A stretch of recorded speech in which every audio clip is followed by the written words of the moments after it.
ve yeri geldiğinde futbolu oynamağı kazanmalısınız. Ahlakı oynamağı kazanmak da iş dünyasında kazanmalısınız. Tamam. Onu ettikdə istədiklər ki, sən işin Yok, bəzən nə zaman oynamaq lazım? Gözəl, ahlakı nə zaman oynamaq?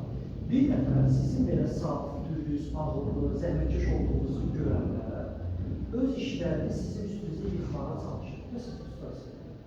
Həmin anda ahlakı oynamağı kazanmalısınız. Məsələn, işlər bilirlər bir şeyi riqab etməlidir, düzdürmü? O şey, onu necə riqab edəcəklər? İllərin bilirlər ki, belə. Bu sən deməyəcəyiz, mən belə baxaq, mən təzəyim. Mən belə bizim sizə edəcəksiniz. Atasının delegasiya olsun. Başa düşdünüz? Çünki mən hər dəqiqə iki dəfə gedirəm. Dərsən, hamısı deyirəm ki, bir ikincisi, 16 il işləyirəm. Bir ikincisi. Və ondan sonra şovunu istəyir. Onlar elə düşünürsən, bir ikincisi, başqa da sənə ağır olmasın. Belə deməyəcəksin. Yəni, 10 ildə elədiyin işi sənə ağır olmasın, sadəcə dinləyirsən. Bu da bir tərəsi. Tamam mı? Biri səni toy kimi görmək istəyəndə, o andakı süpersada bu sənə sərf edirsə, toyu oynayırsın.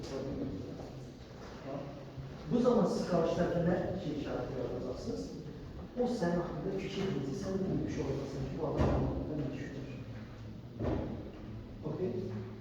Məsələn, yazarlarımızdan biri, Kəramət Bəy Böyükçü.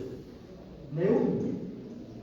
Axmağı olmuyor. Razı o çox dərdakar adam, nə istəyir, nə elədiyi çox gözəl bilən adamdır. Həvəxanları olmuyor, montaj edir. Kəramət Bəy Həvəxanın gözəl dostudur, canı əzizdir, ona görə hər zaman gəlir kafemizə, Həvəxanı görmək.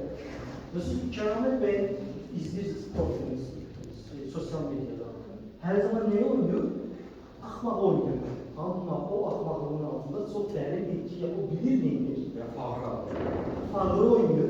Bax, sadəcə ondan sonra izləyir görür ki, özünü necə aparacaq. Çox sadə. Tamam mı?